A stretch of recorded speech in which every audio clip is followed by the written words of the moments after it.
Good evening, gentlemen. This is Minister Brian. How are you? Mr. Brian, how are you, sir? Good to hear from you. Thank you so much. I am okay. I can't say that I'm great today. I just overheard Mr. Solomon read out that press release, which probably hurt me just as much as it hurt him and yourself in reading it. I think it goes further than cowardness and chickenness. To be honest with you, I somewhat feel deflated today based on what I know now is a full bias by the CPR group and their team.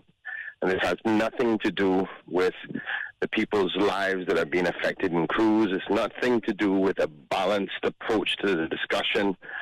And I think I was fooled in believing that they would be balanced about this.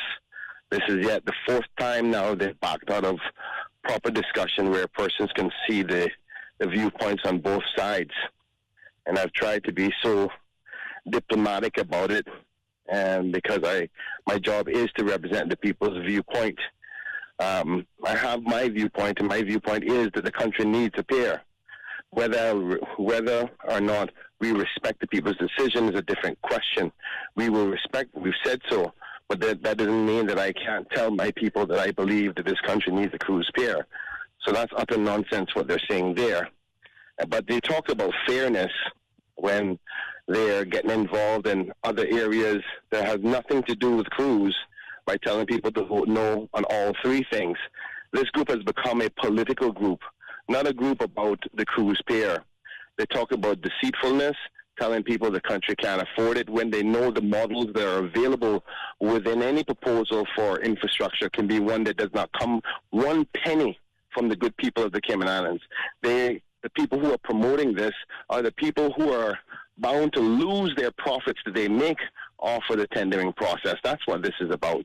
And I'm so disheartened because while they sit around and play games, just like Mr. Wooden has said, talking about the environment and the things that they have done to damage the environment to have the life that they have, my people are going to be the ones who are suffering when they don't have work, when we see the projections and the reality of what's going to happen in the next 5 years.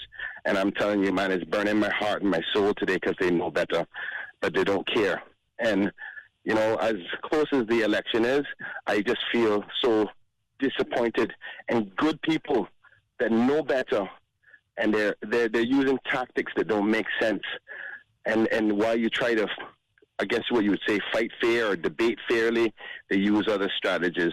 But I'm just praying to my Heavenly Father above that my people can see through their nonsense, because they're the same ones who will throw us to one side when things get hard. But anyway, I trust the Lord in respect to this, but I don't see how they are really saying about fairness for this country in respect to the things that they are doing. But, you know, there's somebody else who's watching, and I leave it in his hands. Yeah. That's all I wanted to say, gentlemen, because I know you guys are trying to do as much as you can to be as fair as you can in respect to this. But this country, sometimes I feel it's so not a fair place. They don't play by the rules. They don't play by fairness or morality. It's all about the bottom line. You know, while many people are going to be suffering as a result of the true decline that is coming. But I wonder one day when it's time to build a cargo facility, when we have to import food to eat, whether their position is going to be the same. But, you know, as again I said, I'm a praying person. I trust the Lord to take care of them because, you know what I'd say?